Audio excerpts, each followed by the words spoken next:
And good evening, everybody. Welcome to Going nuCLEar, full-blown coverage of the land, a part of Collectin' and Connecting a Good Vibes community. I am Ethan Greenberg, and joining me tonight, Andrew Hagenbaugh and Mike Pellegrini, from also known as Mike Mike from the UK.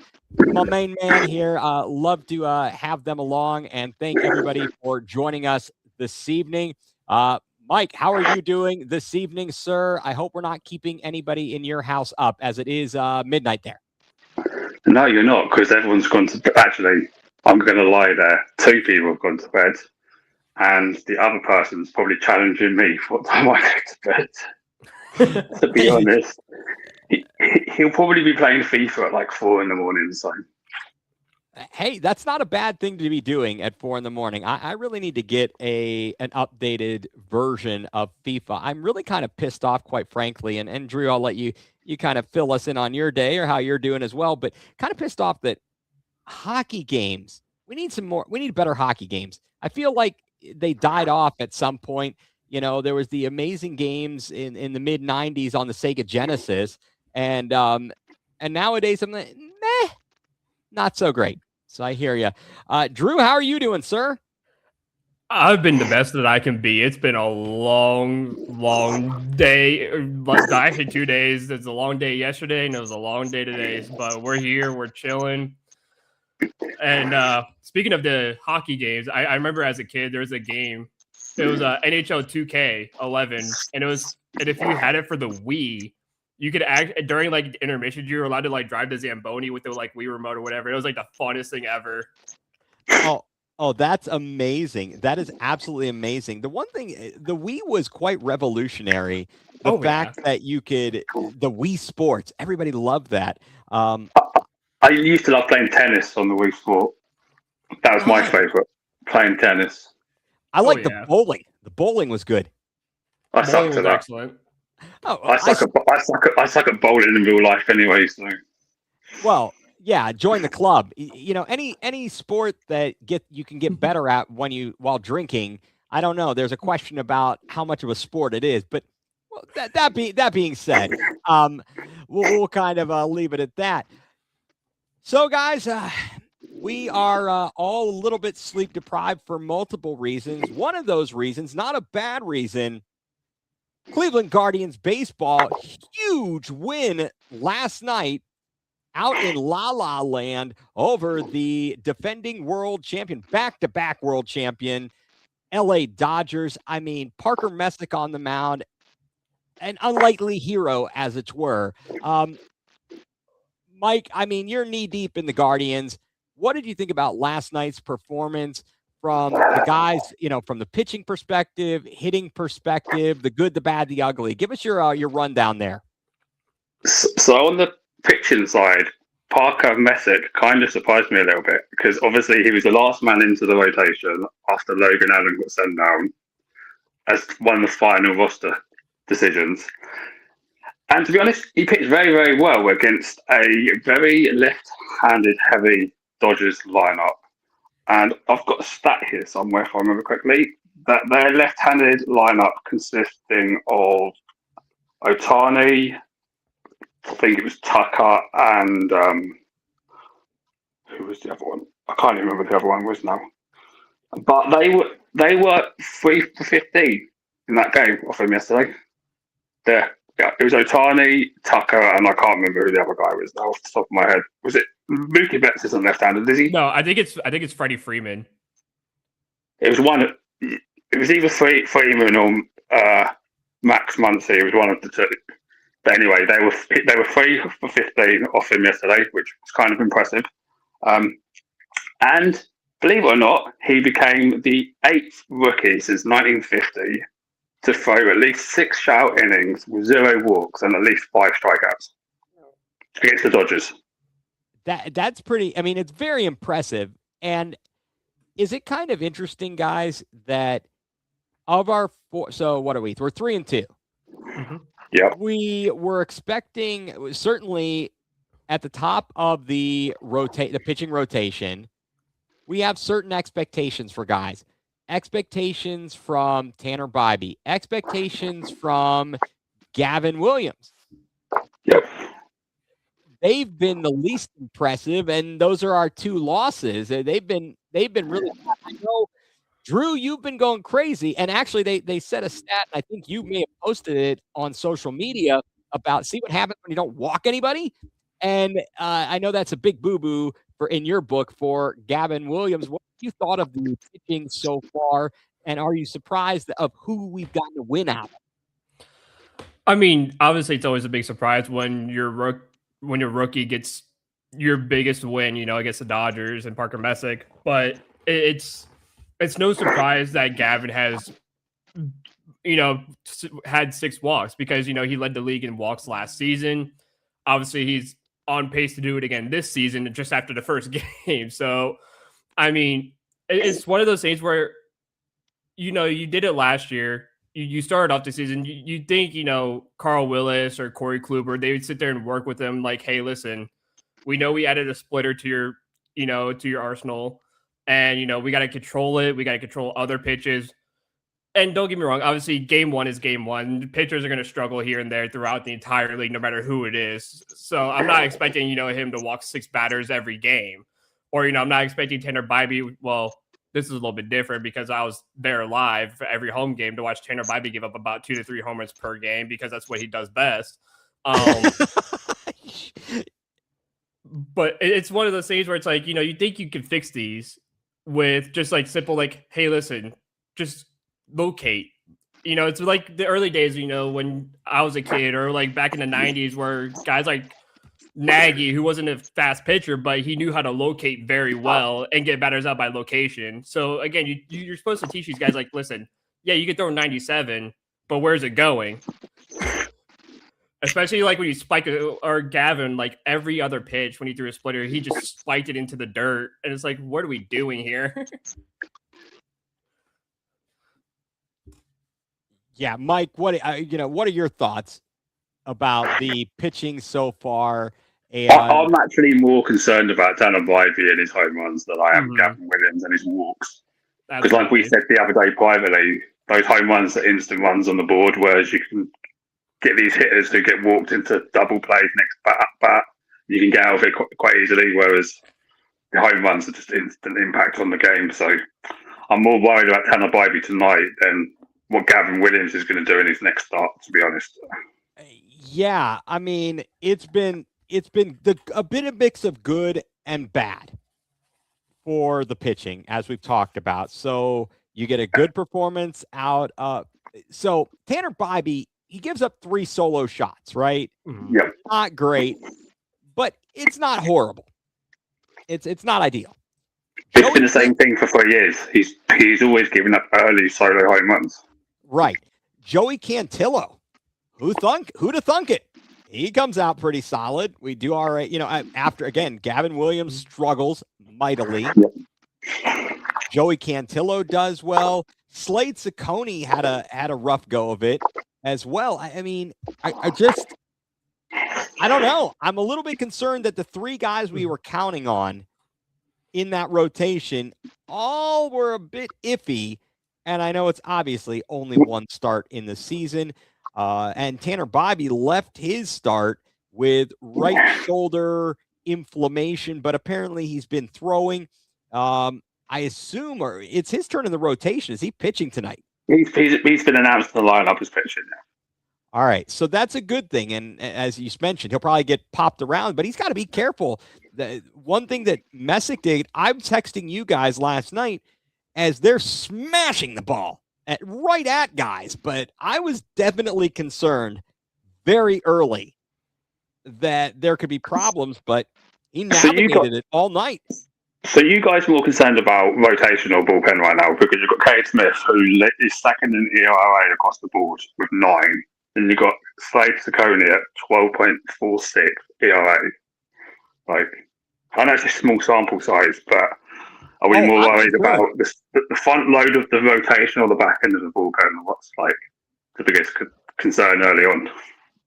I mean, at this point, I would rather have the back end of the bullpen be elite because, again, these are the guys who are closing out games. Like, of course, starting pitchers could have a rough go, But if you could come back and get a lead or something, you have to rely on Cade Smith to get you through and to close it out. And, last night you're up 4-0 and he's given up 2 runs and you're already shaking. You're like, oh my God, he's going to do it, isn't he? He's going to blow it. And it's like, I can't face that. I'd rather Cade Smith, Hunter Gaddis when he gets back, Kobe Allard when, I know he's just got added the other day or today. Hunter Gaddis has been added to Columbus for rehab. So whenever he gets called up back from his assignment, like these are the guys you want, being as good as they possibly can be. And because again, these are the guys you have to rely on once the starters go out to keep the lead if they have one.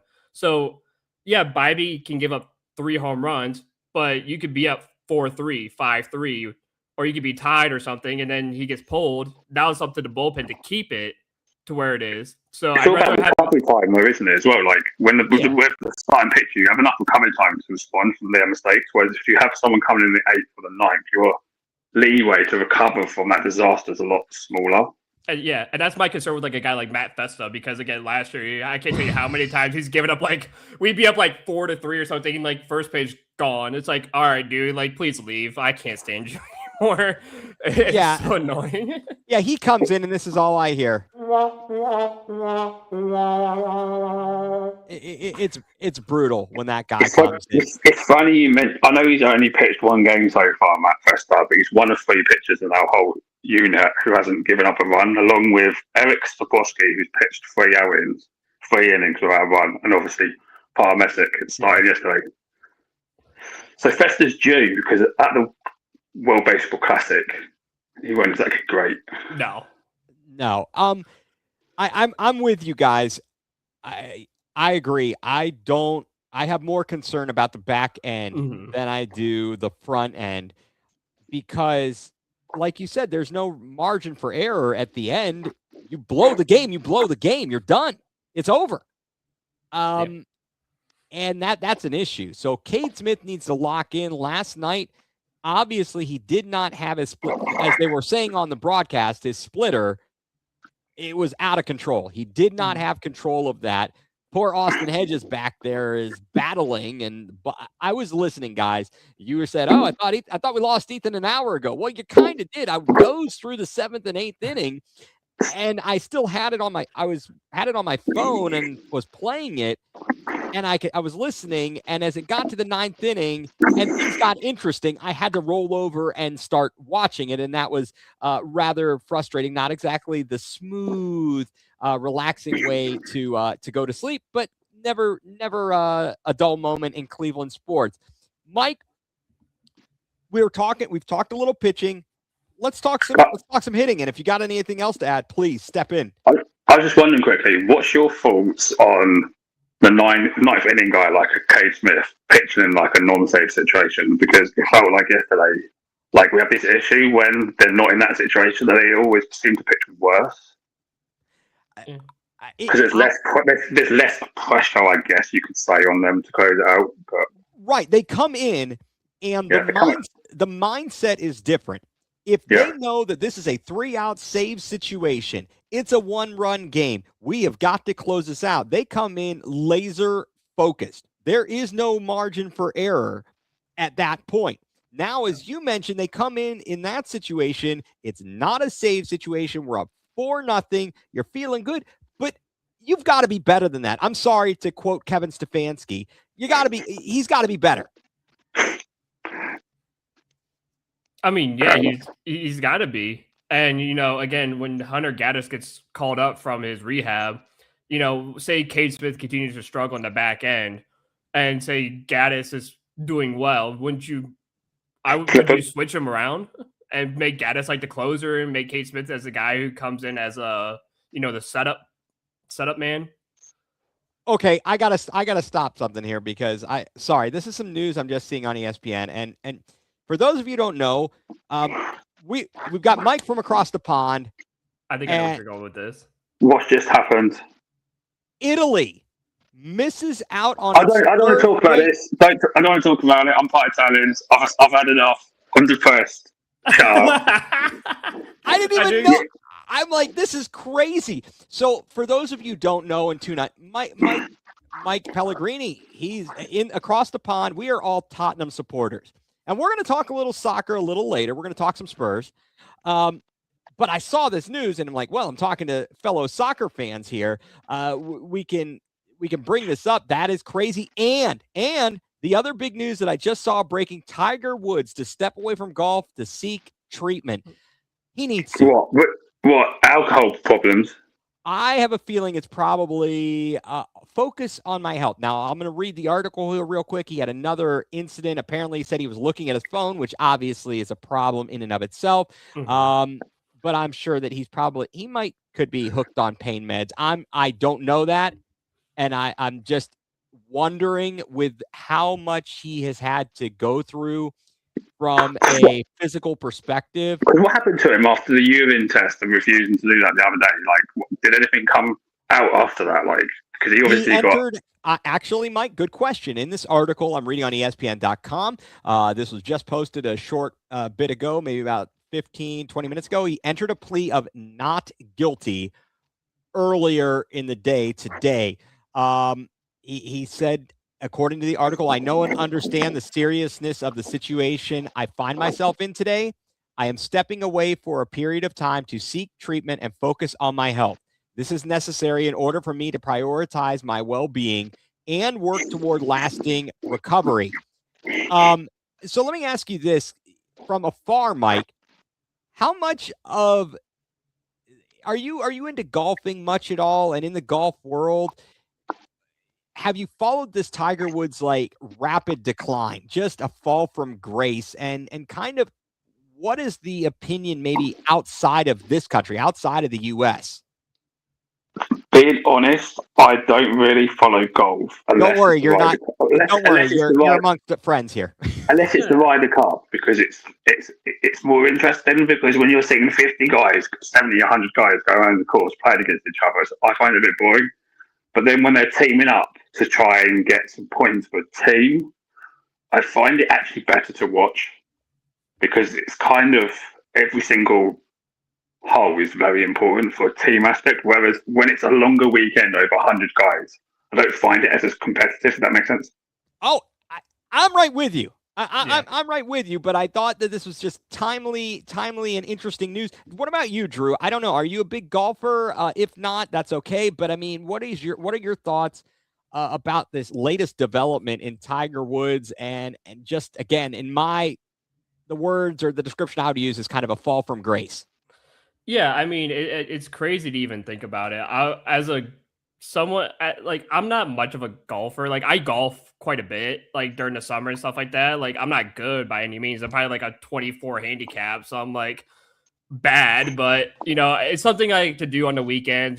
With my dad and my brother, something go hang out at the golf course, have a couple drinks, enjoy the day. But as a kid, I used to play all the Tiger Woods games on like the GameCube and stuff. Like Tiger Woods 05 was like one of my first games I've had for like golf and whatnot. And, I followed him around. I watch the Masters usually every year because it's kind of fun to watch the Masters because it's always a fun tournament. I've been to Bridgestone when they were playing at Firestone in Akron because, of course, me being born and raised in Akron, it was like 2 blocks from my house. So I went there one time to watch a tournament. But I'm not too deep into it. Fair enough.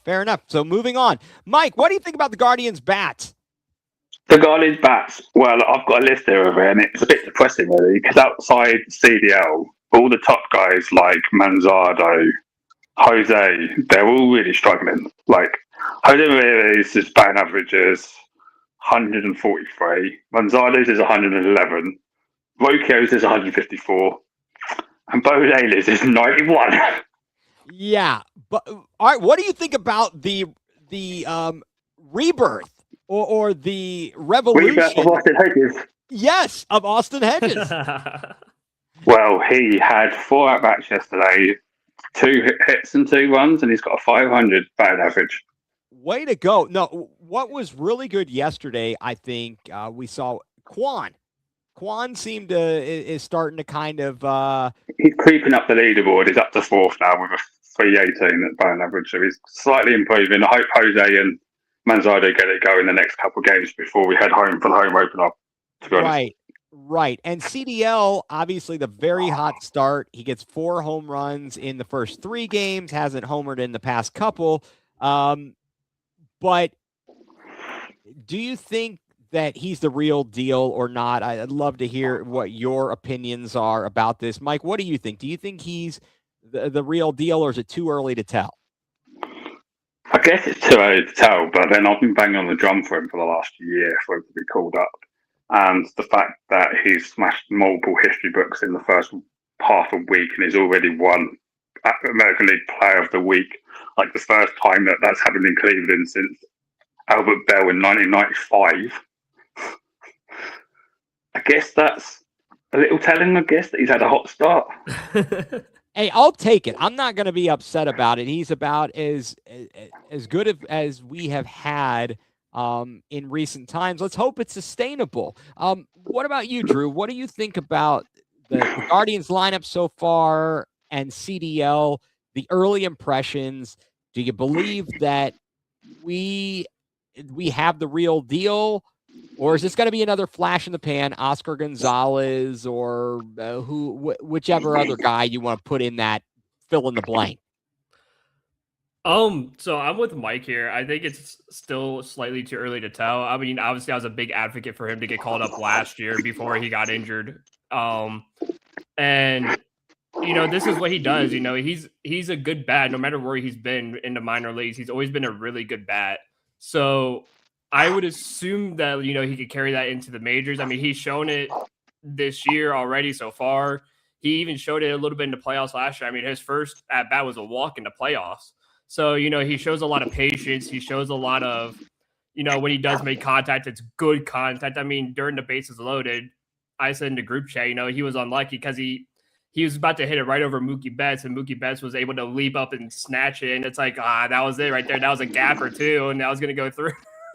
But again, he's one of those guys who could do that. He has hard hit balls. I mean, his home run against Seattle, one of his home runs in Seattle was like 113 off the bat, 114 off the bat. I mean, it was insane.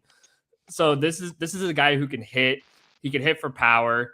And I know he has a very unorthodox kind of swing, but it works so well because he keeps his hands back and he keeps his hands in, and it just allows him to barrel it really well. Yeah, he showed amazing strength. That extra inning home run in Seattle, going oppo. I thought he flew out. Yeah, it was an unreal kind of thing to see. I feel like this is going to be one of those deals with the Guardians where they're going to have to be unlikely heroes on a regular basis. You're going to have a couple of guys who we count on, but who's up? Who's going to suddenly pull something off? Last night it's Schneemann and Hedges, who are doing some damage. I thought we were going to get hosed when we left the bases loaded in about the 6th inning, 5th inning. And we had another one before that where we had 2 in scoring position and with 1 out, I think, if I remember correctly. We didn't score either of them. And it's like, it's in a 1-1 game, you've had multiple opportunities to add on. And you're playing against a Dodgers team that pretty much scores every game. Like, they hardly ever get shut out. But luckily for us, when we nearly wasted the bases, was it the second opportunity we had? I believe so, is when Schneemann came. And they walked. Was it Roki? They walked? The last batter to make it bases loaded? Yeah, who did they walk? They did a bases loaded walk, and then Schneemann hit 2 runs. Was it Rhys Hoskins? It was Rhys Hoskins. They watched Hoskins. He was 0-2. Hoskins, that was it. Wasn't it 0-2 in the count? 0-2, yeah. 0-2 in the count. And he walked. And that's very, very important. It's just as important as anything else to have plate discipline and be able to go there and contribute in that way, even if you're not swinging a hot bat. I know these guys will turn it around. What was the story? There was a story they told. I'm trying to recall. I was listening to it on ESPN Cleveland, but somebody was talking about I think that's where I was listening to it. They're saying about playing with Jose. Yeah. And something along the lines, he looks at him and he's looking at the scoreboard and his average is terrible. And he looks at it, he's like, oh, yeah, that's me. That's me. And then he proceeds over the next how many ever games to go crazy. And it was the funniest story I had heard in a long time. And I wish I could tell it better, but I'm not concerned, right? I'm not concerned about Jose. He'll pull it around. Certainly Stephen Kwan is starting to pull it around a little bit. It's just going to be who's going to support these guys, who's going to show up every night and be the consistent hitter. And quite frankly, if Austin Hedges finds something, Bo Naylor might be out of a job. Not that I'd be sad about that. No, I wouldn't be too upset about it because again, just like looking at like the OPSs and stuff like that, especially like David Fry, who's again another backup catcher. David Fry is batting an 833 OPS right now. So David Fry has actually not been he's been hitting the ball pretty well. And getting on base. So yeah, he's only had 6 plate appearances. He has 2 hits, one of them being a double. He has struck out 3 times. We are striking out an awful lot, guys. Yeah, I think there might be some, and I know I heard something about this last season too, but I think there's a thing where Vogt wanted the guys to get a little bit more aggressive, and just because obviously they weren't scoring at the beginning of the season, they weren't scoring much. So you want them to be a little bit more aggressive because I think they were a little too patient at the plate. And when they did strike out, they were striking out looking instead of swinging. So I think they're trying to be a little bit more because again, during the bases, I think it was the bases loaded situation where, or just after the bases loaded situation where Schneeman brought in some runs, Rocchio came up and there's a guy in like first and third or second or whatever. And Rocchio swung on all 3 pitches, all of them in the dirt. And I think guys like him and Arias, I think they try way too hard to try and get on base or get a hit, that they just swing at absolutely everything they possibly can. It's like Noel or, Jonathan Rodriguez. Like, they're like, oh, I'm in a massive slump, so let me just swing as much as possible. And then it's like, you're just striking out more. Like, at least wait for the ball to get over the plate. Like, you're swinging a spiked ball that's like, they even get past, like, there's one, I think it was last year. I think Jonathan Rodriguez swung at a ball that barely made it halfway to the plate or something. I'm like, dude, what are we doing here? Like you drop 2 fly balls in the same inning, and then you do that. Like, you don't even belong anywhere. You like go to like Korea, play in the Korean league or something. Like, it's annoying. You could go in the stands and sell some hot dogs. I can't believe it took us 27 minutes to bring up Arias' name, the worst player on the team. Like, he's so bad. He had a 71 batting average. I'm surprised you didn't mention that. He nearly cost us the game yesterday because he's the one that cocked up. They got them on the board in the bottom of the 9th and gave them a little bit of momentum. And it's like, really, you don't need to make a mistake to bring them back in the game in the 9th inning. Like, he can't hit. He can't play defense. Like, what are we doing? Just start Schneeman at second and put Roki at short and just put Martinez in center field or something. I've said this. We should just move Rocco to short now because Bazana's going to come at some point this season. So get Rocco reps back then now and just rotate Schneeman and Martinez at second until he's ready. Well, even and then play the other one in center field. It's not difficult. No, even if it's not Bazana, it might be Juan Brito. Exactly. So, it's going to be one of them. Yeah, it's either or. All right, well, wait a second. I just want to tell you guys from down on the farms, because we are talking about Travis Bazana. He's a big 0 for 2 today. The Clippers currently in the top half of the 5th inning in Indianapolis. They are leading 3-1. Bazana on the season is hitting .214. Not very impressive. What's Jones in? Jones. Jones, 2 for 2 with 2 runs scored, hitting .429. Of course. We're going to end up with him back here. You realize this. Somehow, some genius is going to say, you know what? I think he should be out at AAA. That $2 million, they've got to get some return for the $2 million they're paying him. Well, he could go and wash the guys' cars during the game or something like that. Find some menial task for him to do. Well, I think we expected, and maybe privately we talked about our hopes for what the Guardians could do on this opening 7-game road trip. And they have, in fact, we were hoping for maybe 3 and 4. That we thought, hey, that's pretty darn good to play 7 games combined between Seattle and LA and the Dodgers. They've got their 3 wins. Do you think we can steal one either tonight or tomorrow, guys? Drew, I'll go with you first. Do you think we could steal one tonight or tomorrow? I mean, anything's possible. Yeah, I think you can steal one tonight or tomorrow. But it depends solely on how Tanner Bybee and Gavin Williams pitch. If Gavin walks 7 people and gives up a home run, it's not going to bode well. Or if Tanner gives up 3 home runs in a row, it's not going to bode well.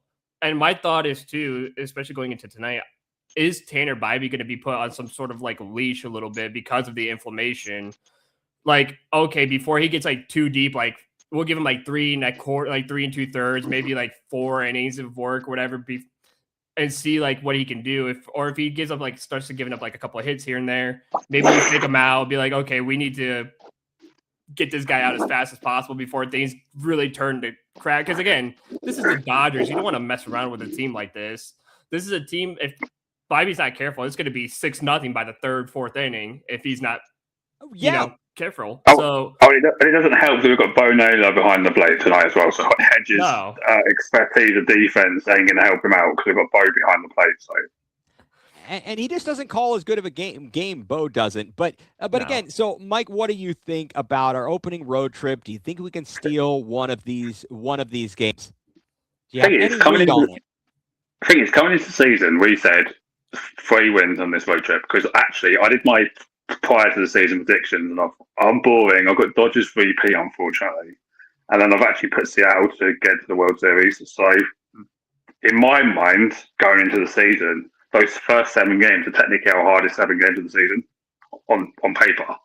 Yeah. And if we finish with 3 or 4 wins, we've got 3, which is what I was hoping for. If we could sneak another one, it's probably going to be a grind, and it ain't going to be pretty if we do it, but I don't really expect it, to be honest. I think with the scheduled pitch in the next 2 days against Ohtani and Yamamoto, I just don't see us getting many hits or runs, to be honest. But I would love Jose to wake up and prove me wrong, but I don't think we're going to do it.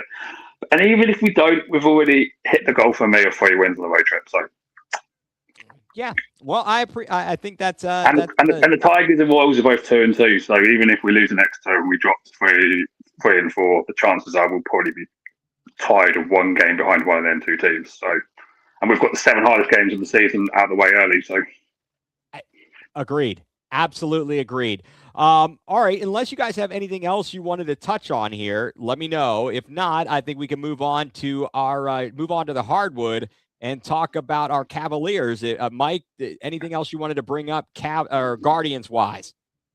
Can our guys please actually get more challenges? Oh, that too. But I am loving the ABS. I am loving that. Quite honestly, and at some point they brought this up on Cleveland radio today. At some point, are they eventually going to move to all the balls and strikes are automated, and you could still have a home plate umpire. Obviously, there's plays at the plate. There's various other things going on. But for the purpose of the balls and strikes, it's clear that umpires were getting away with, this is my strike zone. Yeah. Every day, and it was different for every night. And it's annoying because I cannot watch. I could miss the game and just go on the tracking thing online and moan about all the wrong calls, and it's there for me to say instantly online without watching the game. So why can't they just have a system that is implemented straight in so every single call's accurate and correct? We've got it anyway. They just don't use it. Exactly. Let's take advantage of technology and at least take that out of the equation to have something to complain about. Because that call in the Baseball World Classic to end the semi-final was a disgrace. Like, that was like a shin, and they called it a strike, and he didn't swing. It was ridiculous. Yeah, I hear you. I hear you. So moving on, fellas, let's head over to the hardwood. Let's let them know the Cavaliers will be back in action second half of a back-to-back tonight. They are out in L.A. taking on the Lakers. So the Guardians will be at Chavez Ravine taking on the Dodgers, and the Cavaliers will be at whatever crypto garbage arena taking on LeBron, Luka, and the Lakers.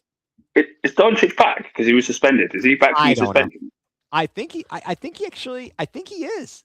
I could be wrong. And LeBron's questionable. I saw that. Yeah, he is questionable. Now, I will tell you LeBron's this. going to play. He always plays against the Cavs. He always ends up getting on the injury report as questionable, then always turns up and ends up playing the majority of the time. So, what Brian, if you didn't hear this, this is what I heard Brian Windhorst saying, is that especially on back-to-backs, LeBron is generally will be listed as questionable all the time. So this is nothing new for him to be listed as questionable. I would expect that he will play, although I'm gonna have to look here while I'm running my mouth to kind of look and see where they are in the standings and if they are kind of locked in.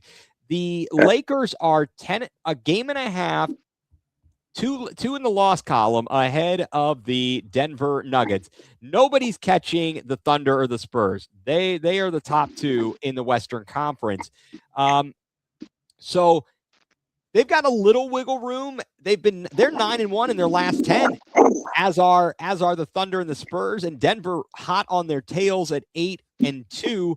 Right now in the 6th seed is Houston. Houston's got a comfortable 3.5 game lead over Phoenix. That'd be an interesting series. The Lakers against the Rockets. I think KD and his gang would probably win that in 5 games. I think the physicality Goon, Şengün, amongst others, will make life difficult. That's their weakness, the Lakers, isn't it? They don't really have a dominant big guy that can counteract against like a Jokic or a Şengün. If they play either or, they're kind of in a bit of a sticky situation, I think. I think it's a bad matchup for them if they face either of them 2 teams in the first round. It really is. It really is. So the Cavs won last night. So the first question I want to ask you, and this is just kind of a funny one, and I guess if you listen to ESPN Cleveland and their 3-time Super Bowl champ Gerard Cherry a couple years ago, after the Cavs had a miraculous win against the Mavericks with a Max Strus heave from 3/4 court, he said that was a bad win. I agreed with it. Last night's win against Utah is clearly trying to lose. Yeah. Guys, was that a good win? Because it's a win? Or was it a bad win? Drew, what do you think? Good win? What do you think about last night's game against Utah? The result itself, considering all the guys that weren't playing. Listen, I could care less about win. For me, a win's a win. I don't care if it's a good win or a bad win. At the end of the day, it's a W on the score on the sheet. So, that's something we can talk about later with Spurs. I don't care if it's a scrappy one or a bad one, whatever. A W is a W, and you need the W. So I don't care about all that. What I'm more happy with was the recent play with Evan Mobley. And that's the thing that I really have been more paying attention to, is because, he's a guy we need this postseason to thrive. Him, Jared Allen, we need these two to really step up their game. And 34 points and 17 rebounds the other night for Evan Mobley. I mean, he looked like a completely different player than he did all season long. Last night, that's the one Evan Mobley I want to see every night. And he got 3 blocks, 3 block shots in that game as well. Yeah, he got 3 blocks. And the biggest play, when I think he got the block, went all the way down court and had that dunk when he missed the layup and then put it back. That's the Mobley I've been waiting for all season. But I've been wanting to see that out of him, and we're starting to see it. And it's like, okay, good. It's coming at the right time. It's coming just before the postseason. Hopefully, he carries it into the postseason, because Mitchell with 34 points tied him in points. The one thing I do like to see from Mobley is 0 threes attempted, because I cannot watch him shoot another 3 in my life ever again. I'm sorry. I know it's kind of weird to say, but when he shoots a 3. It kills me. I'm like, dude, his jumper is so weird, and he line drives it. I'm like, oh, this dude's got no arc in that shot, and he's gonna kill somebody with it. But he plays so much better in the paint. And again, all we saw last night was him in the paint. Give it to me. Got it, backed up, turned around, slammed it, turned up, laid it in. It's simple. That's all you had to do all season long. We dominated that game in the paint, though. We outscored them 82-40 in the paint yesterday. Exactly. Despite shooting 3 of 32 from 3, our worst 3-point shooting performance of the whole season, we still dominated them in the paint. It's like we've been scripting this all season long. It just annoys me because why can't Evan Mobley play like this when JA's on the court? Like, they need to find a way to mesh them two to be able to do it together, because when they're both playing at that level, they're basically impossible to stop. But the problem is they only seem to do it when the other guy's out. It's just figuring out how you can get them both to connect and be able to dominate the paint like that together. Like, because if you're going to go out there and dominate the team, like, even if it's not 82 to 40, even if it's 70 to 35, whatever it is, when it's that much of a gap, there's no reason to be going out there shooting 32 times from behind the 3-point line. Like, what I've seen is that. So first of all, we have had such a bad season of injuries, and it's hard to judge a lot of this season because key pieces have been missing here and there, and we're still not exactly at full strength, right? We are trying to figure out what our starting five is going to be if everybody's healthy headed into the playoffs. But with Jarrett Allen and Evan Mobley, we've each seen them succeed without the other. And their games have improved with James Harden. In the game against the Heat last week, the loss or the win? The win when Jarrett Allen came back, which I believe was on Friday. He was back in the lineup. It was Friday, yeah. Mm-hmm. So, I mean, we kicked the crap out of him. Let's just be honest. Allen had 18 and 10 in 18 minutes. Mobley had 23 and 10 in 29 minutes. We need to see the Evan Mobley that dominates down low, Drew, to your point. Mm-hmm. However, it helps a little bit, if necessary, to be able to spread the floor. So Mobley being a little bit more of a weapon away from the basket is not always a bad thing, but I agree. No. I'd prefer him in the paint where he can dominate. He's got some excellent post moves. He needs to bulk up, though. We're going to have to get him some big get him a couple big arches from McDonald's and have him fatten up a little bit. And the thing is, James Harden's passing is underrated, so you can utilize that alongside Mobley and dominating the paint. Like, that's a totally different problem for other teams' defenses. It really is. I mean, currently on the season, he's averaging over 8 assists a ball game. I don't have the breakdown of what he's doing since he joined the Cavs, but that's pretty dang on good to be able to add that from that position. I know that there's been a few games where out in for the Clippers that Darius Garland has looked pretty good, but I really feel like this is a phenomenal move that the Cavs were able to pull off. Maybe in the long term, you don't have as many years left with a guy like James Harden, but in the short term, I feel much better having him out there in a situation where maybe Donovan has to take a breather. I feel like James can carry you guys for a little bit with the shots and his ability to distribute. So we shall see what happens here. He had more assists in that game last night than points. He had 14 assists to 13 points, which tells you everything you need to know about his performance and how he's impacting the offense. But he's actually contributing in assists more probably than he is actually scoring. He can choose when he needs to be a force scoring versus when he can choose when he wants to be a distributor. I'm just hoping he stays this way, because when we made the trade, everyone was moaning, going, James Harden chokes in the playoffs. He shot selections gets terrible in clutch moments. But if he can play like this, where he's more of a playmaker for his teammates rather than being a focal scorer, I think it comes the playoff time, James Harden's going to be a completely different player that everyone's ever seen before in the playoffs, personally. But I hope so as well. I think that, what do you guys think is the biggest issue or issues for the Cavs going into the end of the season and into the playoffs? Mike, what do you think? Biggest issue or issues? My biggest concern right now is figuring out who's going to play the 3 spot. Is it Sam Merrill, Max Strus? Do you play Tyson there? What do you do? And Keon Ellis at the 4 hasn't been working either. Basically. Yeah. But I'm just trying to. But I feel like they're going to keep Strus off the bench because he's played 5 or 6 games since he came back. It might be 4, I don't know. I think they're just going to keep him at that kind of minutes restriction, probably for the playoffs. They're not going to overuse him, so I think he's probably going to end up coming off the bench. But I personally would rather see him start. I don't think he's going to, personally. But I think that's the biggest issue. That free spot. All right, Drew, what about you? What do you think the biggest issue, or when you watch this team, your biggest issue or issues as we head out to the end of the season and into the playoffs? Health. But no, yeah, health is definitely the biggest thing for sure, because you need all your guys healthy. But a lot of it is more individual than as a team. I mean, as a team, can we do better in certain areas? I know lately we've been horrible at shooting threes. We've been horrible at free throws because, oh my God, I can't watch this team shoot a free throw to save my life because they can't make one.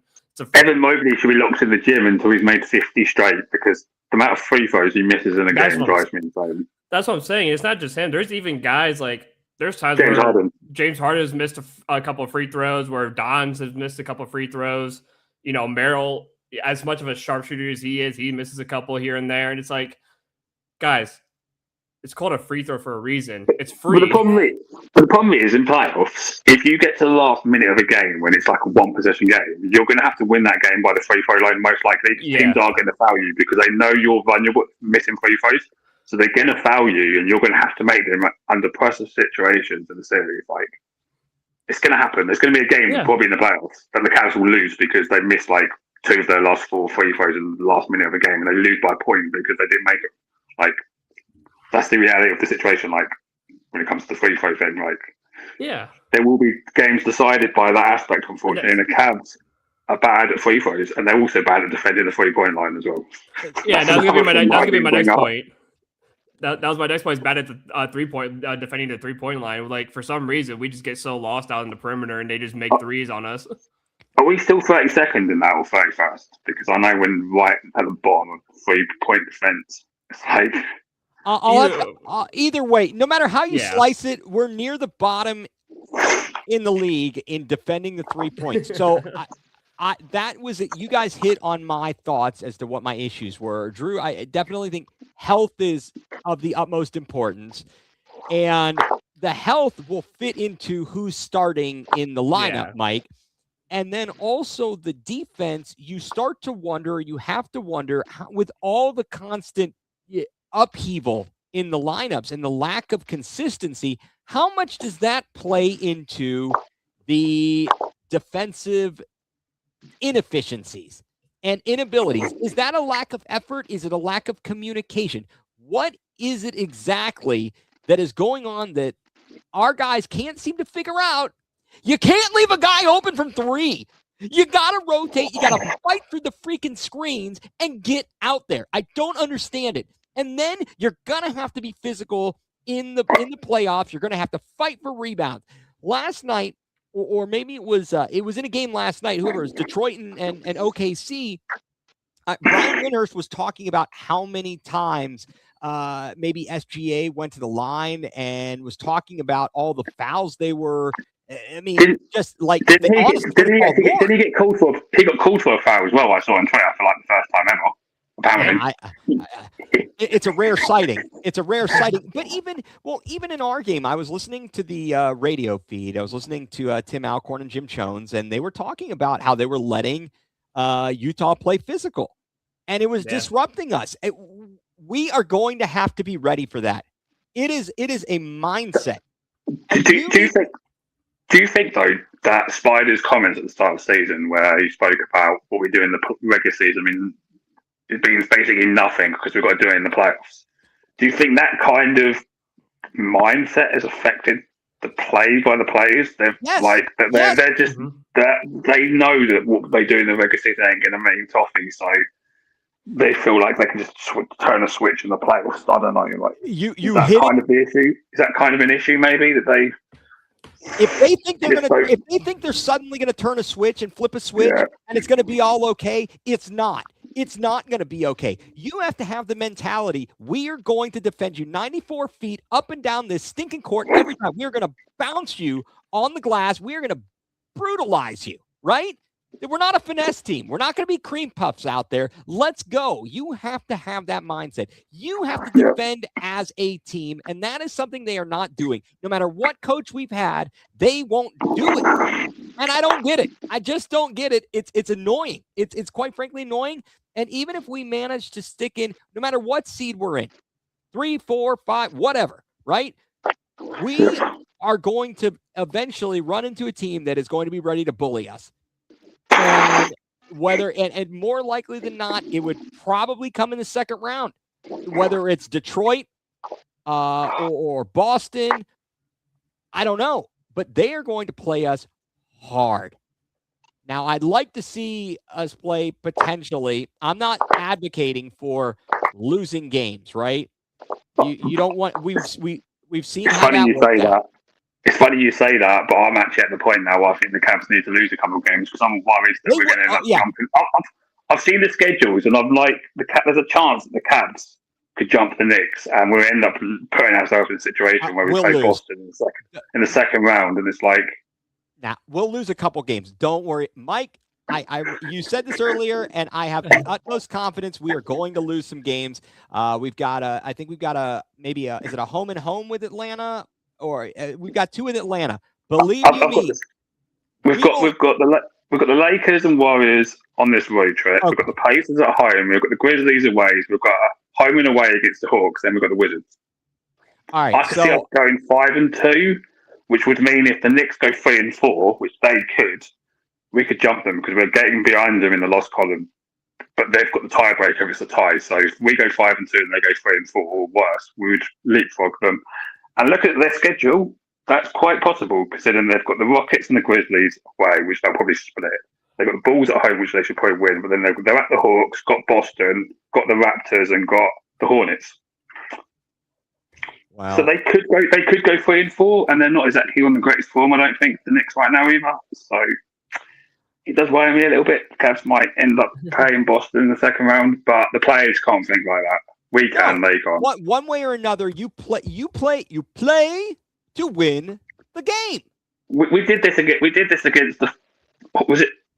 We did that Hornets 2 years ago. So that we could get Magic, and we did it. Got taken to 7 games. We did it. We got taken to 7 games by the Magic, and guess who we got bounced by in the second round of the playoffs because we decided to rest most of our players in the first quarter of the last game of the season. We got to game 5 and lost in 5 to the Boston Celtics in the second round because we thought we'd want to rather play the Magic rather than the Pacers? I think it was. Yeah, first round. Something along those lines. Because the Bucks got the third seed. Right, we talked about that before. Yeah, we regardless. And it kicked us in the backside because we ended up getting Boston in the second round and we ended up losing in 5, whereas we could have had the Pacers, I think it is, in the first round. Then we'd have had an easier second round matchup. Yeah, absolutely. For some reason, we ended up wanting to play Boston in the second round rather than whoever else it was. I think the Bucks or whoever it was like. Yeah, it was not good, and the injuries hit us again. Once again, the health as we mentioned it. All right, fellas, let's move on here. Let's talk about real quick. I don't want to like lament this too much. It's just some interesting banter. It's the gift that keeps on giving. It's the Cleveland Browns. The owners' meetings this week. You've got Andrew Berry, our general manager, coming out, and he's making comments about Myles Garrett. And essentially, everyone wants to pick on the fact that he didn't specifically say, no, we are not trading him. He made some roundabout comments. I'm not going to waste any more breath on that because it's stupid. It's absolutely stupid. He's not going anywhere. The 3 of us have had this discussion. The guy's not going anywhere, right? And the only people that would give you picks are like that he would go to are not good picks. They're not good picks. Is there a restriction on the Cavs doing it this year, though? Because the Browns did it this year because the only 2 teams that I'd trade him to get any sort of value are the Rams and the Cowboys, I think, because they both have multiple picks, the first round picks this year. Otherwise, there's no real value because if you trade Myles Garrett to a team with 3 or 4 first round picks, which is what you're going to want to get any kind of value, you're not going to get that full return for another 3 or 4 years. So you need to get it. Higher value picks, and you need to get them sooner. So, unless you're going to deal into if you're going to deal into Dallas or the Rams, I think those are the 2 teams outside the Jets and us that have like 2 first round picks or something. I think I might be wrong there, but don't the Rams have the Falcons pick or something? Yeah, I believe you're correct. But yeah, it's not going to happen. It's not worth doing it. And those No. two teams, he'd probably accept those two teams. But Probably. even though Dallas chokes in the playoffs, but apparently he wanted to go to Dallas when he got drafted by the Browns anyway. That was the rumor going around. Well, he's from Texas. He's from the area. He's from Texas, so he probably would accept a trade there. But they're probably the only non-contender that he would probably accept in his trade clause, to be honest. Yeah. So I just don't. The value's not there. You could trade him to the Jets for their but he's not going to go there. But they're for their picks for the next 4 years. But he's not going to go to a tanking team, even though he'd make them slightly better. But there'd still be a top 10. Right. And he would decline that. He has control of where he goes. They're not trading him. It's the dumbest thing I've ever heard. I'm putting it to bed right now.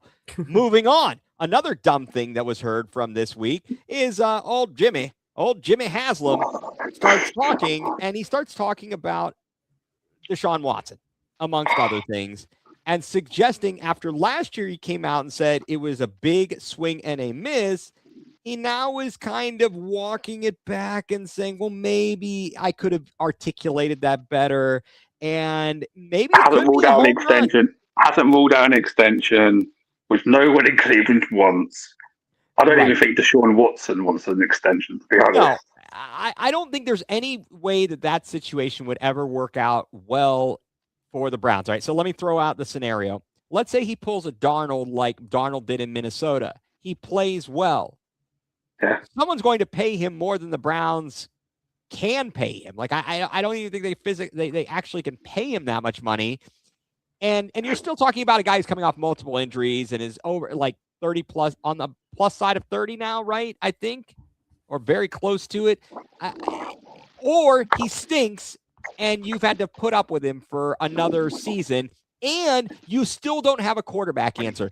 The best case scenario, I'm going to throw this out there. I would like you guys to chime in. In my opinion, best case scenario this year is that Shedeur Sanders steps up and ends up being the guy. And we know that he's the guy going into next year. Or on the complete opposite end of the spectrum, he completely stinks up the joint and we've got like the number one pick and we're able to grab whatever best quarterback is available in next year's draft class. That is my opinion. Drew, what do you think? Where do you fall on that? I mean, I think it's going to go to Shedeur Sanders because I don't think anyone wants to deal with Deshaun Watson. I know everyone keeps saying he's going to get an opportunity, he's going to get a chance. I mean, there's always a chance, don't get me wrong. But the thing is, it's not up to the media. It's not up to Jimmy Haslam. It's up to Todd Monken whether or not he wants to give him the opportunity.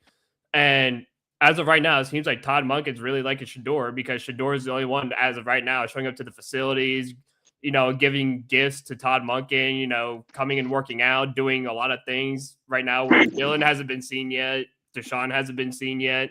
None of these other guys have been seen yet besides Shedeur. So I think Shedeur is getting into the good graces of the coach and, trying to earn that spot. But obviously he's got to earn it on the field too. You can't just earn it by giving a gift.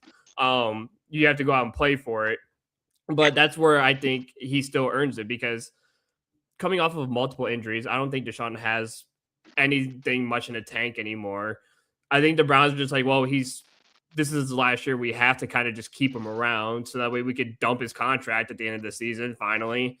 And if there was some magical wizard who gave Deshaun all the magical powers in the world to go 15-2 like Sam Darnold did in Minnesota, guess what? No one would still want him because of all the injuries, of all the stuff he's been going through. He would still get bounced out of the league just like that. So either way, it doesn't. He would demand more. He would demand more money if that happened. Then the Browns would have less cap space or flexibility to add to a team with Deshaun on more money. And there's no guarantee that he's going to replicate that same performance. So exactly. So, Mike, would you agree? Would you agree, or where do you fall on that whole saga? I'm not going to comment on my actual thoughts because I'll probably get in trouble. But put it this way, I hope we have a repeat of the Bengals game. That's all I'm going to say. Yeah, bingo. All right. You know what, guys? This is, for folks who watch us, normally I don't delve into this, but I have brought in two experts in Columbus Blue Jackets hockey. We're going to talk a little Blue Jackets hockey, and then we'll switch over, do a little Tottenham Hotspurs going Can I across ask the you something pond. quickly? What's going on with Dylan Gabriel? Because I don't know. He's in Hawaii or something. I don't know. No one's seen him. he's waiting for his trade to Atlanta, right? Become the third lefty. I think he's going to He's waiting for be here. To call.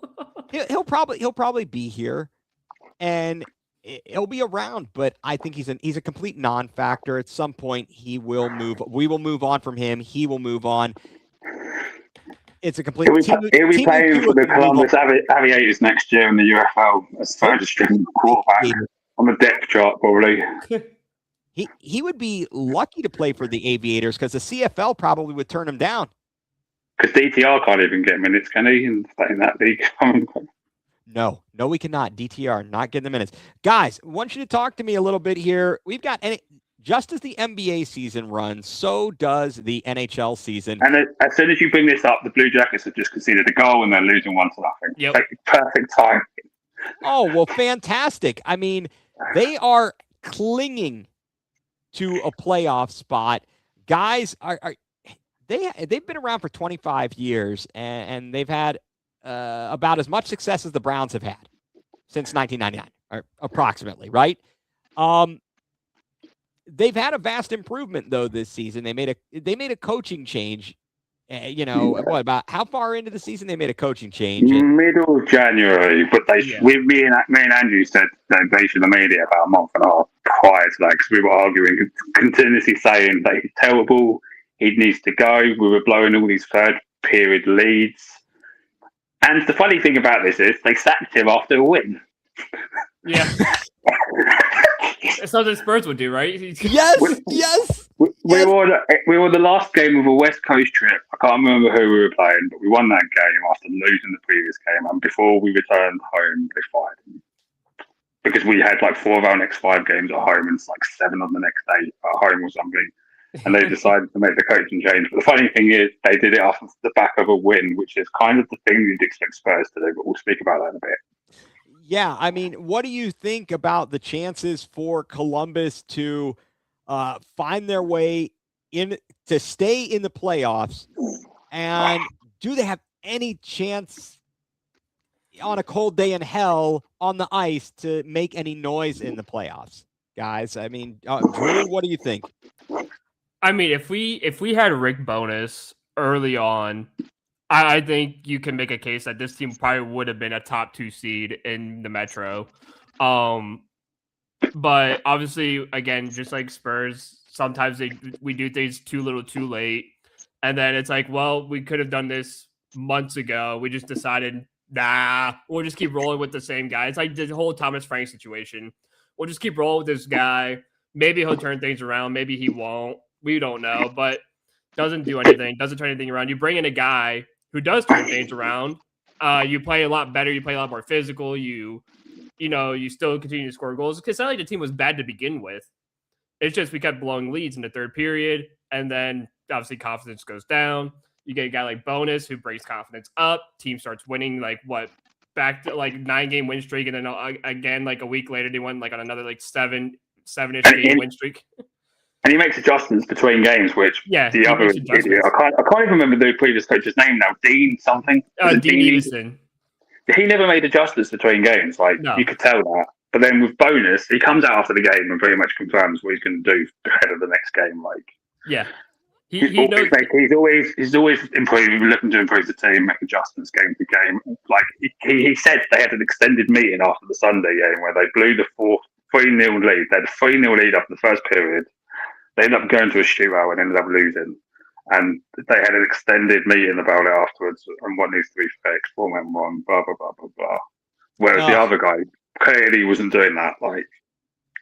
Yeah, I So mean, you can see the difference, in performances. The team's been a lot better. They went on that massive point streak, which got ended about 2 weeks ago now. They've lost, they've got 3 points in their last 4 or 5 games. Mm-hmm. Got on a bit of a slump. It's like they got in the playoff spot, and since they got into it, they've got 3 points from the last 5 games. That's rough. That is not where you want to be. Currently in the standings, as I look at, so right now, as I pulled up the bracket, They are in the Eastern Conference Wild Card 2 and would actually face the Metro Division 1, which is the Hurricanes, who they are playing right now and currently losing 1-0, getting blanked there. So they don't have much margin for error. They are in, I mean, it's only 2 wild card spots, so there's not much room to breathe. And let's see, you've got the Flyers with a game in hand behind them by 2 points. And Ottawa is right there, game in hand behind them by 2 points, as well as Detroit. And I don't know about all the tiebreakers, but as I'm looking right now, the tiebreaker spots are terrible because it goes by regulation wins, and I think we're behind a lot of teams' regulation wins because we've got a lot of wins in like overtime. So I think we don't hold many tiebreakers. But then you look at strength of schedule, and like the New York Islanders, or how do you put? Is it Islanders? Icelanders? Yeah. Islanders. Yeah, they've got the highest remaining strength of schedule, the hardest. Then it's the Blue Jackets, then it's Boston, and then you've still got the Flyers and Ottawa 9 and 10. So that's like 5 teams there that are involved in this race that are amongst the top 10 when it comes to hardest schedule. And like, I think New York's going to miss out personally. I think either Detroit or the Blue Jackets get in, because I think Ottawa have lost some defensemen, if I remember correctly. So I think they might struggle to stay in this. The Flyers are an interesting one because I think they're the hottest team at the moment on form, if I remember correctly. They are, in their last 10, they are 8-1-1. They've won 3 consecutive. You know who the hottest team is? It's that darn French Canadian team that's won. Yeah, but a team like the Flyers can be dangerous because no one's expecting them to be in it. Because it's like the Premier League, we'll speak out about in a minute, but no one's talking about them. Yeah. But they're the hottest team that's trying to get in. So if they keep going, and then all the other teams above them are taking points off each other, they can quite quickly get into it. And then they're the kind of team to worry about, even though I don't like the Flyers, and we beat them the other day. And now it's 2-0 Carolina. Yeah. So brilliant. Yeah, another crappy power play goal for Carolina. But I was going to say, if we were to come back in this game somehow, we're getting some decent help because the Capitals are beating the Flyers 2-0. Panthers are beating the Senators 5-0. The Sabres are beating the Islanders 1-0. So if we were to so all these teams that are below us are going to lose with us tonight. Great. Yeah. So all these teams below us, and then the Islanders are going to lose, and they're above us. So yeah, we're going to lose as well. So it's like, we need at least a point to get ahead of the Islanders. But we're just going to somehow survive this. We're going to have a 6-game streak where we have 4 losses, 1 regulation loss, and a win. And we're just going to, by skin of our teeth, stay in that second wildcard spot, despite this little slump. Like, how annoying is it that teams that we've been seeing all these daggone teams from Florida winning the Stanley Cup? I mean, it's more annoying to Canadian people, but I'm like, they're playing hockey in Florida? Why do they even have teams? Because Florida's boiling hot. Like, can't they have I know it's indoors, but I know it's kind of funny when you think about it. And Las Vegas is also. But my biggest concern about the Blue Chips right now is, I think Andrew will agree with this. So one of their most physical players, who's a Rick Bonus absolute kind of player in Matthew Olivier, got injured mid-game last game, and then we collapsed after he left the game. And he's been ruled out for the next couple of weeks, which basically eliminates him for the rest of the regular season, probably. And he's like that kind of guy you need late in the season, because I always think the last 20 games are like the playoffs. That they get more physical, teams are more desperate, the flow of the games get towards the playoff kind of flow of hockey. So they're much more difficult than the first 62. And you need a guy like that in the lineup, especially for a team that's still relatively young compared to other teams. And he's going to be out. And you need that person that can start fighting when it's needed, when you need that kind of thing to get the momentum back on your side. You need a guy like Olivier on the ice. You need a hockey goon. That's what they call it, a hockey goon. I heard there was this guy who attacked someone with a skate. Oh, sorry, that was a movie reference. My bad. Guys, I think he's going to be a big miss, and they've lost one of their best defensemen as well in Severson. Damon Severson. Yeah, Severson, and, okay. and since he's been out, the slump started as soon as he went out the D line. So, yeah, they've got a couple important injuries which may derail the season, but hopefully they can just grind it out, I guess. Because, like I've said to a few people, if they can grind it out, I feel like getting in last minute for them is probably better. Because if you're battle tested and you slide in last minute, you go through the adversity early, it'll be better preparation for the playoffs. Well, you've got nothing to lose. You really have nothing to lose if you get in and you're kind of battling. You're an underdog. You can take that mentality and you can cause some problems. The NHL playoffs.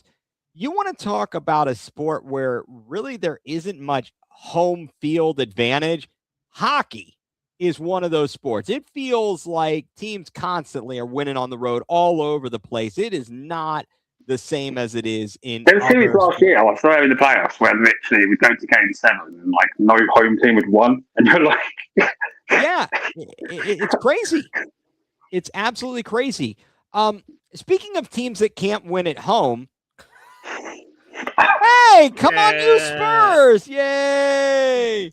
Yay! Glory, Tottenham Hotspur. Spurs have had more managers in the last year than home wins in the Premier League now. I've got a new manager. Oh my goodness, guys! What do you think about the apparent so De Zerbi? He was appointed, or it's being finalized? Where are we at on this? What's the news from across the pond, Mike? Well, it's official because Spurs tweeted it about. Okay, so he is official today. How many? All right, what's the situation, guys? And do we have any hope? How many points do you think we need to scrap to survive potential relegation? I looking at West Ham's fixtures, I think we need about 8 because they've got some very tough games coming up. They've got Arsenal and Newcastle back to back. They've got to go to Brentford, which ain't going to be easy. Everton at home is going to be tough for them, and then Wolves have got nothing to play for.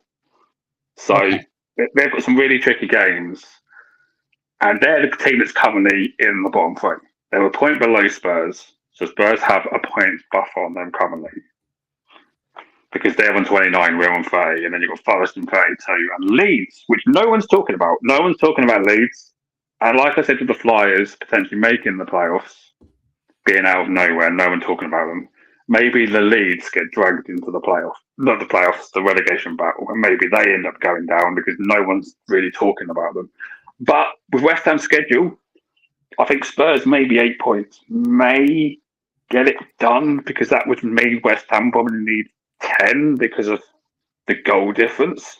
Right. Yeah. Who do you think they need to? All right. So let's talk about this here a little bit. And for those of you who may not be, all in on the Premier League, we'll try and keep this as basic as possible. First of all, the Spurs to us, to Cleveland fans, I would say it's a very good comparison to Cleveland sports, to the Cleveland Browns. It's a team with a proud heritage and history that hasn't won a lot in recent times, although they won Europa last year and then proceeded to fire the manager.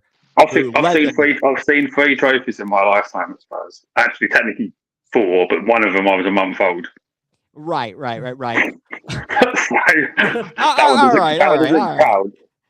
Yeah, that's another thing there. Spurs. So we've got our next match. They're currently on the international break. Spurs' next matchup is against Sunderland. Then we've got, and that's on the road, which apparently we're better on the road. Then we got Brighton Hove Albion, right at home. Yep. And Wolves at home. Wolves is we need to circle Wolves. We need that win. That's got to be 3. I had a stat the other day actually because do you guys listen to Last Word on Spurs Talk with like Billy and Ricky and all that? Yeah, okay, I do not, so I'll rely on you folks. But anyway, there was a stat that got brought up yesterday because I tuned into the last 20 minutes of the show yesterday. Not tonight because I'm a new day, but whatever, Monday, yeah. And do you know the last time Spurs beat Wolves? It's been a long time. Do you know who scored? The winner. Harry Kane? Nope. Wrong end of the pitch, and it wasn't an own goal. Oh, Jan Vertonghen's the answer. Jan Vertonghen, yeah. Wow, Jan Vertonghen. Whoa, we have struggled against We scored in stoppage time right at the end. I can't remember what it was, but it was years ago. And that's the last time we beat them. Wow, that is bad. And obviously the matchup against Leeds is huge. So that's going to be ringed on everyone's calendar, just like the Forest game, which we ended up getting battered by 3-0. Like, it's another relegation 6-pointer that everyone's screaming that Spurs need 3 points from. There's going to be added pressure in that game. What? Okay, let me ask you guys this question, because again, you follow this far more closely than I do. But is it just a matter? Is it the manager? Is it the injuries? Is it the personnel? I mean, where do you put all of the? You haven't said the problem yet. The ownership. The root of the problem is the people at the top. Yeah. Okay. All right. Well, let's talk about what's happened on the field, right? Yeah. What is wrong? Is it because we've had the injuries? Is it because of the manager not being able to get the guys to play in a system that works? Where is the biggest issue for them, guys? I'd love to know just what the hell is happening. Are you talking recent or in the last? I mean, this season. Not spending enough money compared to the other teams, I guess. I mean, Drew, what do you think? I mean, yeah, it's more so the money and not spending, but also too, if you want to talk more on the pitch, it's a mix of everything. Obviously, it's the manager, it's the personnel, it's the players themselves. Because we heard Mickey come out, was it like a couple weeks ago, saying like, "Oh, I never said this, or nobody's saying this and this, whatever." And it's like, okay, well, that's a load of crap, because I'm sure the person who said I want to leave is you. That's what came to my mind when I saw the tweet that came out saying about that. I was like, "That's fundamental." Like, it's either him or Vicario. I'm like, it's one of the two. It's him or Vicario or both. but it's a mix of everything, because again, the players need to be in the right attitude. They need to be in a we have to keep this team alive attitude. Because guess what? If they don't keep the team up, they're not going to get paid either, because no team's going to want to sign a team in a championship or a player in a championship, so they're not going to get signed. It's a mix of a manager, because Igor Tudor has 0 Premier League experience. Don't know why you decided to bring him in. He's only gone to teams struggling, and then he would leave after the season's end. So he had no experience whatsoever. We got rid of Tudor after 44 days, yeah? Yeah, after 40 days. We should have got rid of Thomas Frank after 44 days of Premier League management. Like, we should have got rid of him. Like, I said November after the Chelsea Man United games at home. The game where Chelsea just I think they won like, was it 1-0, but they embarrassed us. And then the Man United game where De Ligt scored last minute from a corner, I was like, and what is the problem? It was just enough of enough, and like, he should have been sacked then, but then they didn't want to sack him because he's a new manager, and then they've just gone and done the same. They've gone and done the opposite with Tudor. They've like brought him in an interim and then sacked him within 5 league games. They could have done that with Frank. What's hilarious too is like they'll sit there and be like, "Oh, it's too early to sack Thomas Frank in November," but they did it with Nuno, which they sacked him in like November, and then I think they did the same thing with Conte as well. When Conte started a new season, they sacked him after like 2 months, 3 months. It's like, okay, it's not a problem of. Yeah, go ahead. It's not a problem of sacking the manager early. It's just a matter of you like this guy way too much, so you just want to keep him around the building. It was November we sacked Nuno, because I've got a funny story for you. I don't know if I've told you this, and you might have seen my Twitter profile, my pinned tweet. So me and my mate Dan, who's a Spurs fan, we were on holiday in Lisbon, yeah, and we went in, regular sports shop that sells like kits and stuff. Do you know? Yeah, sure. A regular like city sports shop. And do you know Fabrizio Romano? Oh yeah. He was in that shop. He was in that shop. Oh my gosh, that's funny. And it was literally, I think, the day after Conte got employed as Spurs manager. Oh. And we were like thanking him in the shop for releasing the news, and we were really happy. It was a great appointment, all this. Oh. And then it didn't work out. But yeah, we met him for Fabrizio Romano like the day after he announced Conte. So yeah, it was his first week in November in 2021. Yep. But Wow. Nuno got sacked. So we could have done the same with Frank around the same time. A couple weeks later, we could have sacked Frank, but they didn't do it. They did it with Nuno. They sacked him. Yeah. Start of November. So they could have done the same with Frank, but apparently they didn't want to. And it's probably going to cost us relegation potentially, because if they got rid of Frank back then, who knows where it'd be right now? Because well, and it's funny too because they sacked Jose before the FA Cup final. Don't start that. Was that the FA Cup or League Cup? I can't remember. I think it was League Cup. It's Man United. We played Man City in the final. Yeah, that's right. Yeah. And we ended up losing because was it Mason? Why Mason take charge? Was Sherwood 1 2? I think it was Mason that took charge. Yeah, it was on the Monday. We sacked him on the Monday. On the Monday, and Mason took charge. We went to the cup final the following weekend, and we ended up losing. And what's Mourinho known for? Why, apart from being an idiot? What did we appoint him for? What's he known for doing? Being a serial winner and winning trophies, and we sack him before a cup final. Yep. Wow. It's this is depressing. No, it's mind-boggling because it's like, oh yeah, let's get the serial winner out of the FA or out of the cup final, because it's like, oh, we just don't want to win a trophy. We're right here. It's like the Browns turn around, get into the Super Bowl, and go with Todd Monken, you're fired because we don't win Super Bowls around here.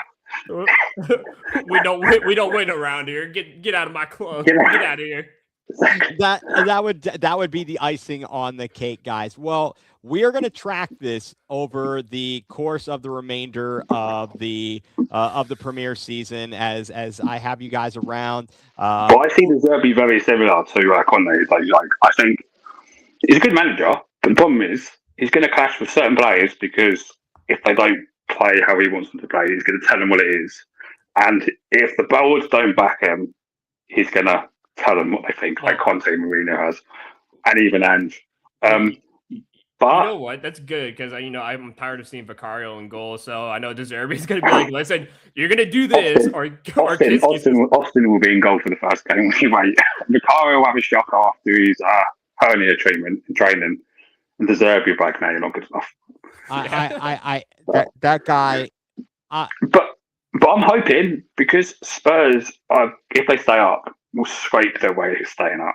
That the board will realise that they've had 2 missed hits where they've nearly gone down. They've stayed up by the skin of their teeth this time, and they'll realise that they have to change their ways. Because why would De Zerbi accept the contract? Like, apart from money, why would he accept a 5-year deal? Like, have they told him already that if he keeps them up, they're actually going to back him? Because otherwise, why is he going to commit to long term? It just makes, for a manager like him, it makes no sense. Like, well, and what's funny to me is they're going to sign him for 5 years. They're not going to back him in the summer, and then he's going to leave like probably halfway through, or he's going to go, or towards the end of the season he's going to dip out because he's going to be like, they just don't listen, they don't care, they're not going to back me. They haven't backed anyone in recent years. So why would they stop back? Well, like, why would they back them now? Like, they're not going to at the end of the day. The thing is, hopefully this is a kick up the backside that they need to realise that actually you can't just be cheap to stay in the Premier League. You're going to have that. Because there's other teams out there now. There's other teams out there now. Look at Everton, like, for example. Everton got hit for point deduction, nearly got relegated last year. And then they might qualify for Champions League this year. And it's like, they didn't make brilliant signings. They just spent enough beyond what they normally spend to get up there. Yeah. And that's kind of what Spurs need to do. They need to go out and spend more than what they have been doing. Well, and you also have to spend it wisely. You have to spend it wisely. You got to get the right guys. This is going to be something to watch. My biggest worry, though, is the Spurs go down, because I disagree with what Andrew said about the players. Yeah, I think all these players will get sold if Spurs go down. Because most of their players are international players. They play, so they'll be playing at the World Cup. Majority of those players, which is funny in itself. But most of them will get sold. My biggest concern is if Spurs go down, you're going to have to bring in players who have championship experience, who have been in the championship for like the last 2-3 years, whatever, to get you back up. Yeah. But then the problem then lies: the Spurs fans won't accept that squad in the Premier League because they'll be worried that they'll be bad in relegation again because the quality of players won't be there. So how are you going to flip between one season to the next? Because those players deep down probably know that once they get Spurs promoted, they're going to get kicked out. And if they don't, the fans are going to hate it because they don't want a championship squad playing the Premier League. Like, how do you? It's hard to balance it out. How do you balance that issue? Like, You can't. do you go the unknown route and go and get like 5 more Lucas Bergfelds from Scandinavia who are young, who might do well in the Championship, but you can build around once you get back into the Premier League? Or do you go the Championship route and you end up having to just bin them off after a year? Like, and then you've got the financial aspect where Spurs are going to lose a lot of money from sponsorship deals, TV rights, not playing in Europe, bonuses from being in the Premier League, all that stuff. Like, how are they going to balance the two things? Like, yeah, in a 60,000+ seat stadium too. You haven't been to that stadium, have you? Have you never been to that game? Either of you? No, I've never been to England. Actually, I need to. That's on the list. The tickets will be cheaper as far as the Championship, but the stadiums could be half empty, so you won't get the experience. It'll be cheaper, but you won't get the full-on experience. But I hear you. Well, guys, we've been talking quite a while here, but I think we should try and close things out. Why don't you guys tell everybody if anything, what has you going nuCLEar this week? Mike, would you care to tell us what has you going nuCLEar? I don't know really. I have a lot of sport things that haven't been going nuCLEar at the moment. On social media mainly. Yeah. All these people about Miles Garrett trade proposals. Oh, we should trade him. You could get this for him. They're all nonsense. And then you've got other people like these mock drafts. Like, do people really think the Browns are going to take a quarterback in the first round of this draft? Like Ty Simpson, it's maddening. It's maddening for sure. And then you've got people like Chops. I hope he's not watching this. Don't worry. Don't worry. He's not watching me. I'm not good enough for that. You've got people that are here who are just constantly talking about it, and for clicks, and it's so annoying because how many people would truly believe that Miles Garrett's going to get traded? Like, does he actually think they are? Or is he just using this for views and clicks? Like, or does he actually think this is going to happen? Like, but he's posting. I've had to mute him now because he's posting about it every day. Yeah, no, it happens, and yeah, I understand why that has you. And then you've got Nick Padone, who hasn't responded to me yet about the opportunity, and his takes are not very good at the moment. No, they're not. They're not. I'm going to agree with you there. Drew, what has you going nuCLEar? So what has me going nuCLEar is, I was going to use the old X-Holes thing too as the goal in nuCLEar because, I'm tired of these people on X being these clickbaiters and, all these, I'm not going to name, obviously, well, I can name names, Nick Padone, all these guys and all that who think they're the most intelligent person in the world and think, again, Miles is going to get traded and whatnot. I'm going to go trending a little differently, and I'm going to go towards more like Tanner Bybee and Gavin Williams down the route because, first 2 games of the season, you guys are supposed to be our elite pitchers, and, you can't win, but yet you get a young Parker Messick in his first full MLB season against the Dodgers and goes 6 at full innings, 5 hits, 5 strikeouts. Looks like a all-star pitcher. And next thing you know, you have Gavin Williams who goes to Seattle, who, don't get me wrong, good team, good ball club over there. 6 walks, don't get me wrong, 6 walks, but how do you have as many strikeouts as you do walks? That's baffling to me. And Tanner Bybee, giving up 3 home runs per game. I said it earlier. He did it all last year. And it's just so frustrating because you have 2 amazing pitching coaches in Carl Willis and in Corey Kluber, who's a Cy Young Award winner, who is teaching you how to pitch. And it's like, you guys still don't know how to pitch. Like, and I'm sure those 2 are sitting there like, what more can we teach you? We're teaching you all how to really be an effective pitcher, and you guys just somehow can't throw the ball in the strike zone. Or when you do, you throw it deep down the middle of the plate where it gets bombed for 450 feet. And it's like, okay, guys, let the two young kids and Cantillo and Parker Messick show you how to actually throw the ball. And they're the ones who are actually pitching the most effectively. So for me, I know, again, it's one game, but this leaked into last season as well, where, don't get me wrong, they were really great towards the end of the season.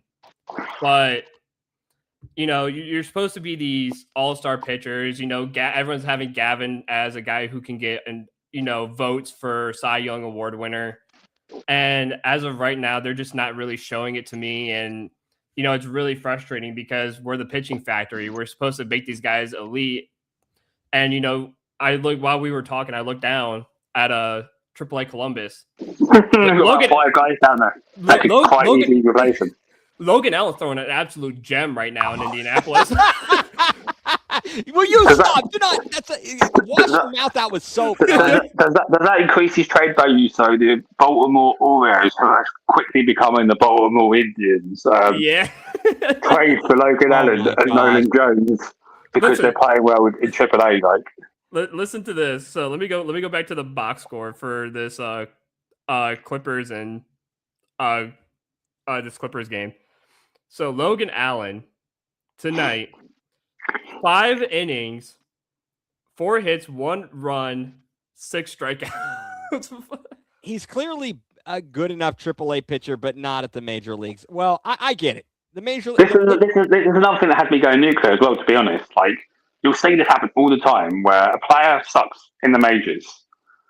They go down for 2-3 days, have one good outing, and then people calling for them to come back up. I'm like, really? Yeah, unless your doctor sticks. That never happened. What will happen is they'll call up Logan Allen, he'll come pitch, and he'll give up 5 home runs and then get sent back down. Probably. And then he'll be out of options, and he can go bye-bye. See you later.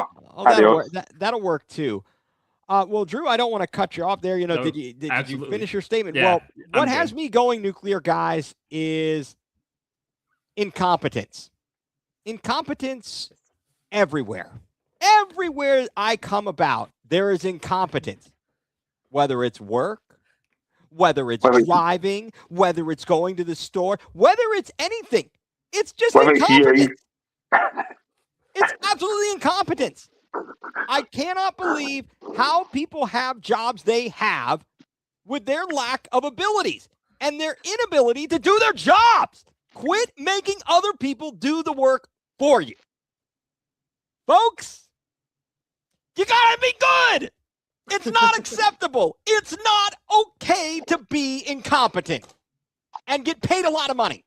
Or don't get paid a lot of money. Do your job or get fired. The people above you need to fire you or they're incompetent because they won't fire you for being incompetent. It's all incompetence. And that, folks, is what has me going nuclear tonight. So, folks, again, want to thank Drew Hagenbaugh, Mike Pellegrini, Mike from the UK, for joining me here tonight. Also want to thank Paulie Campione as we are part of Collected and Connected, a Good Vibes community. And so, once again, for Mike Pellegrini, for Drew Hagenbaugh, I'm Ethan Greenberg, and you have been tuned in to Going Nuclear, full-blown coverage of the land.